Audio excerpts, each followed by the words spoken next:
Hai semuanya, it's Kiki and welcome back to my channel. Tekanan sosial dan dampak pandemi pasti membuat teman-teman semuanya nih, walaupun masih kuliah, masih sekolah, pengen dapetin yang namanya kemandirian finansial. Jadi nggak usah lagi bergantung sama yang namanya uang saku, uang beasiswa, uang dari pacar, uang dari orang tua. Kalian pengen gitu, gimana caranya menghasilkan duit sendiri? Ya nggak sih pasti. Nah, kalian berada di video yang tepat karena di sini aku akan share beberapa ide bisnis buat teman-teman yang masih mahasiswa dan anak sekolahan yang mungkin bisa membantu teman-teman untuk menambah uang saku kalian. Nah, kenapa sih harus bisnis lagi muda, Kak? Ini ya, yang pertama, kalian tuh waktunya masih banyak, gengs. Jadi why not kalian coba dari sekarang manfaatin waktu kalian untuk kegiatan yang lebih produktif, sekaligus kalian bisa ngetes gitu loh kemampuan kalian di dunia nyata itu sebenarnya seperti apa selagi kalian masih kuliah dan sekolah. Nah, alasan yang kedua adalah kalian itu kesempatan gagalnya masih banyak banget, gengs. Ini aku yang jujur bikin iri. Kalian tuh nggak ada pressure yang terlalu tinggi untuk sukses gitu loh. Kenapa nggak cobain? Jangan-jangan memang jodoh kalian jadi entrepreneur ya, siapa tahu gitu kan. Makanya cobain dari sekarang. Dan nggak usah berlama-lama. Di sini aku akan jelasin beberapa ide bisnis dari what-nya, why-nya, dan how-nya, cara melakukannya seperti apa. Aku akan jelasin secara singkat di sini. So, kalau kalian tertarik seperti biasa, stay tune.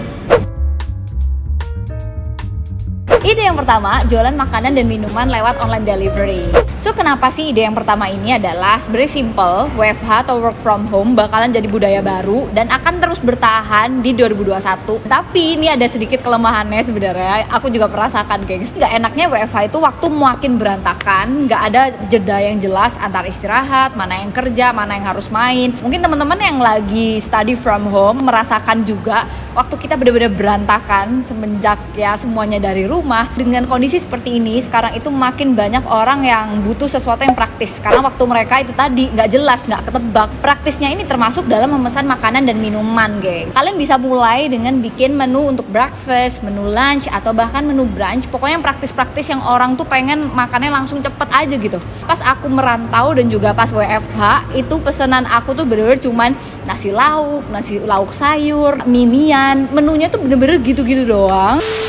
Kalian juga bisa tambahin menu minuman di toko kalian. Ini juga game changer banget karena orang tuh intinya tadi keywordnya apa? Praktis, yes. Jadi orang tuh nggak mau pindah ke toko lain hanya untuk pesan minuman. Jadi better kalian sediakan lengkap makanan sama minumannya. Dan karena ini jualan online, kalian juga harus paham gimana customer dalam memilih makanan di dalam online delivery app. Nah, ini FYI aja, guys. Jadi customer itu dalam memilih makanan online, mereka tuh mempertimbangkan 1 lokasi, 2 harga, 3 promo. Kalau misalnya nih kalian punya waktu, kalian mending riset dulu apakah di sekitar kalian radius lokasi 5-10 km apakah ada makanan atau minuman yang sama kalian. Ya, kalau misalnya nggak ada, go ahead. Tapi kalau misalnya ada, jangan sedih teman-teman. Kalian bisa menambah competitive advantage kalian dengan selalu menerapkan promo. Jadi kalau misalnya customer mau nyari makanan atau minuman, pasti yang keluar kalian, entah karena kalian itu di deket dia atau karena kalian selalu promo. Kalian bisa mulai dengan masak sendiri atau bantuan partner, bantuan orang tua, temen juga bisa. Aku dulu pas jualan kuliner sambil kuliah,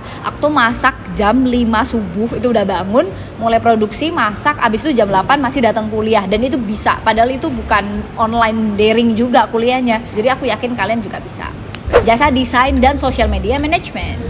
Kalau kamu atau temen kamu punya skill videografi, fotografi, atau bahkan editing, good, karena itu bakal jadi skill yang benar-benar berguna banget buat teman-teman. Zaman sekarang itu ya, having proper pictures and videos adalah top priority bagi setiap individu dan setiap bisnis. Kalian pakai skill ini tuh bisa banget bantu orang-orang, gak cuman di lingkungan kampus doang, tapi sebenarnya kalian bisa melebarkan sayap untuk cari duit dengan cara jadi fotografer atau videografer di acara-acara nikahan, plus acara kampus, acara maternity, acara company profile, foto produk, dan lain-lain masih banyak banget. Kalian bisa bundle tuh skill yang tadi, entah foto produk, bikin company profile, sama skill kalian dalam membuat postingan Instagram mingguan, bikin video buat YouTube bulanan, bantu company kayak gitu. Jadi ya kalian bisa meningkatkan competitive advantage kalian sendiri. Karena ini bener-bener gak ada habisnya gitu. Sekarang tuh setiap individu dan setiap bisnis pengen meningkatkan digital presence mereka.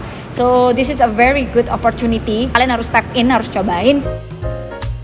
Oke, gini. Misalnya kalian bingung ya mulainya dari mana, kalian bisa mulai dengan bantu dulu dan charge seikhlasnya buat orang-orang teman kalian yang misalnya nih ada acara kampus, misalnya dia baru bikin bisnis, butuh foto produk, ada yang baru melintis pengen berkarir jadi influencer, kalian bantu dulu. itu sangat nggak apa-apa. Karena di bisnis jasa menurut pengalaman aku kuncinya tuh sebenarnya adalah portfolio ya. Portfolio di sini maksudnya adalah kalian sangat memerlukan testimoni dan juga project yang udah kalian kerjain, kalian taruh dalam proposal. Nah, hal-hal ini yang nanti akan ya menarik customer di masa depan. Jadi selanjutnya bikin produk merchandise K-pop. Kok kalian amati, malahan pandemi ini memberikan efek positif terhadap K-pop industry. Banyak banget orang ya, grup itu yang comeback di masa pandemi, bahkan lakuin debut di saat pandemi. Karena apa? Karena sekarang tuh fans K-pop dan non-fans K-pop itu bener-bener attach ke HP. Screen time mereka tuh naik, sehingga ya peluang untuk K-pop industry masuk ke dalam orang-orang ini tuh makin besar juga. Nah, kalian nih di sini jangan cuma jadi pengkritik atau cuma jadi penonton doang. Ingat ya, K-pop itu bukan cuma art, bukan cuman entertainment, tapi menurut aku K-pop itu udah merupakan identitas bagi para loyal fans mereka. Jadi di sini kalian bisa bantu loyal fans mereka untuk menunjukkan identitas mereka dengan cara dan jualan merchandise. Merchandise tuh misalnya ada ya produk-produk kayak kaset, light stick, t-shirt, foto-foto. Bahkan kalian juga bisa ngasih les bahasa Korea. Pro banget kalau misalnya kalian bisa melakukan itu dan keren banget sih menurut aku. Dan setahu aku kalian bisa mulai dengan 2 cara sebenarnya. Pertama, kalian benar-benar jualan merchandise ori, berarti kalian harus pesen dulu ke Korea sana langsung. Bukannya itu pakainya sistem pre-order sama DP. Jadi orang yang mau beli ke kalian ya harus DP dan PO dulu. Nah, dengan kayak gitu kalian bisa meminimalisir resiko kalian dalam berbisnis merchandise K-pop. Atau cara kedua, kalian bisa lihat aja model yang ada di pasaran sekarang merchandise kayak apa. Kalian amati, tiru dan modifikasi. Jadi jangan sama tapi ATM aja. Kalian coba jual melalui banyak banget platform, komunitas-komunitas K-pop, abis itu ke marketplace, abis itu ke TikTok sama Twitter, karena K-popers itu benar-benar berkeliaran di sebelah sana, gengs. Jadi kalian cobain aja. Ya, inget keywordnya apa tadi? Loyalitas dan identitas. Kalau misalnya kalian bisa bikin produk yang memfasilitasi para loyal fans untuk meningkatkan value ini, kalian pasti bakal laku keras produknya. Kalian bisa cobain dulu jadi dropshipper, guys. Nah, kalau misalnya 3 ide tadi itu masih bikin kalian takut, nah kalian bisa cobain latihan berdagang dengan cara jadi dropshipper dulu, guys. Bener-bener resiko dan modalnya itu hampir nol kalau misalnya kalian cobain dropshipping. Buat yang belum tahu dropship itu sebenarnya sistem macam apa, Kak, ini aku jelasin secara singkat. Jadi di sistem dropship itu teman-teman nggak perlu nyetok produk atau bikin produk sendiri. Tugas teman-teman tuh cuman melakukan promosi. Kalau misalnya ada pembeli, kalian tinggal teruskan pesanan kalian sampai pembayarannya ke supplier kalian. Nah, nanti supplier kalian akan meneruskan produknya itu ke pelanggan kalian atas nama kalian sebagai penjual. Tapi tantangannya di sini ada 2 sebenarnya. Yang pertama adalah milih supplier yang profesional. Jadi walaupun kalian modalnya minim banget, jangan remehkan ini, harus nemu supplier yang genah. Kedua tantangannya adalah sekarang itu makin banyak kompetitornya. Kalau misalnya kalian jualan secara online, that's why kalian harus bikin produk itu yang benar-benar unik. Kalau bisa custom, itu menurut aku sangat lebih bagus. Di video aku yang sebelumnya, aku tuh jarang banget nyaranin sistem dropshipping karena nggak bisa custom itu tadi. Cuman akhirnya aku menemukan solusi buat teman-teman semuanya. Mungkin kalian udah pernah denger Rico Huang ya, yang suka nontonin channel-channel beliau. Pasti berarti udah tahu yang namanya dropshipaja.com. Nah, menurut aku dropshipaja.com ini merupakan supplier yang benar-benar profesional, terpercaya buat teman-teman yang pengen nyediain produk-produk custom. Kalau kalian cek websitenya dropshipaja.com, tuh banyak banget produk-produk kekinian dan berpotensi laris banget buat kalian jual. Itu mulai dari ada banyak banget nih ya, mulai dari kaos, ada hoodie, sendal, topi, mug, polaroid, dan masih banyak lagi sih sebenarnya.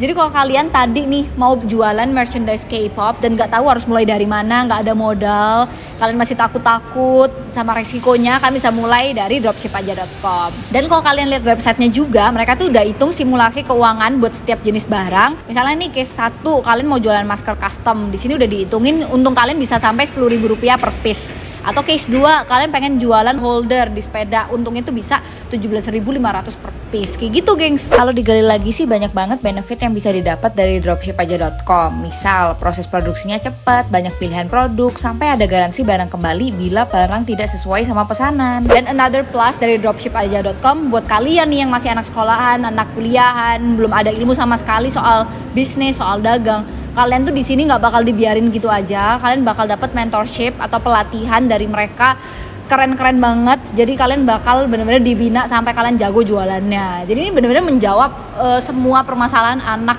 yang baru bisnis sih. Jadi ya dropshipaja.com so recommended. Nah, cara gabung jadi seller dropshipaja.com itu juga gampang banget. Pertama, di website mereka kalian klik mulai. Kalau udah, jangan lupa baca-baca dulu penawaran membership yang dikasih sama dropshipaja.com. Nah, habis itu kalian pilih mau ambil paket yang mana. Kalau aku sih ini coba paket yang dropship aja plus mentoring aja seharga 500k ya. Kalau udah diklik, kalian baca spesifikasi paketnya seperti apa, lalu tinggal isi data diri kalian, mulai dari nama, nomor WA, email, dan lain-lain. Habis itu di bagian bawah akan ada rekapitulasi harga, lalu tinggal klik beli sekarang. Habis itu udah deh, kamu tinggal pilih metode pembayaran yang kamu pengen untuk menyelesaikan transaksi ini. Gampang banget gak sih? Kalau misalnya kalian pengen kepo dan cobain dropshipaja.com, kalian tinggal cek aja website mereka di dropshipaja.com. Aku akan taruh link website mereka di description box di bawah, dan visit juga mungkin sosial media mereka di sini. Oke, lanjut ke ide yang terakhir. Menabung pahala dengan menjadi tutor belajar. Teman-teman adalah orang yang paling paham bahwa learn from home atau study from home itu benar-benar susah dan menyiksa banget. Pasti diskusi makin susah, makin menantang. Abis itu motivasi makin menurun karena kita udah makin jenuh belajar di rumah tok gitu. Dan aku sebenarnya di sini melihat peluang teman-teman bisa nawarin jasa tutor belajar. Jadi intinya nemenin orang belajar bareng-bareng. Keywordnya itu, gengs. Dan ini menurut aku nggak susah buat teman-teman semuanya. Teman-teman bisa mulai jualan paket, entah itu paket matematika, paket IPA, paket IPS, kalian bisa jualan itu. Atau yang kedua, kalian bisa juga jadi tutor paket materi-materi untuk siap kerja. Apalagi materi-materi ini lagi hype banget. Tutor buat desain, tutor coding, tutor digital marketing. Itu banyak banget zaman sekarang yang nyari. Jadi kalian kalau misalnya punya skill-skill ini, kenapa enggak? Why not? Nabung pahala plus kalian cobain nambah cuan dari jadi tutor belajar. Gimana caranya juga gampang banget. Kalian tinggal tawarin komunitas kampus kalian sendiri, teman-teman kalian sendiri, atau ke adik kelas kalian lewat grup-grup alumni. Itu juga bisa banget. Mulai aja dari situ dulu. Plus misalnya nih kalian kesulitan nggak ada waktu dan lain-lain, well kalian tinggal luangin waktu aja sebenarnya di weekend atau di malam ketika weekday. Mulai dulu dari bikin kurikulum semenarik mungkin, sebeda mungkin. Habis itu kalian riset-riset, tentukan kalian mau ngecas berapa untuk setiap jamnya. Ingat gengs, ini konsepnya kita bisnis, jadi tetap harus ada charge-nya ya yang fix. Kalau aku tahu tuh biasanya kalau di sini ya di Malang itu sekitar 30-150k per jam, tergantung banget sama materi, sama lokasi, dan juga durasi itu sendiri.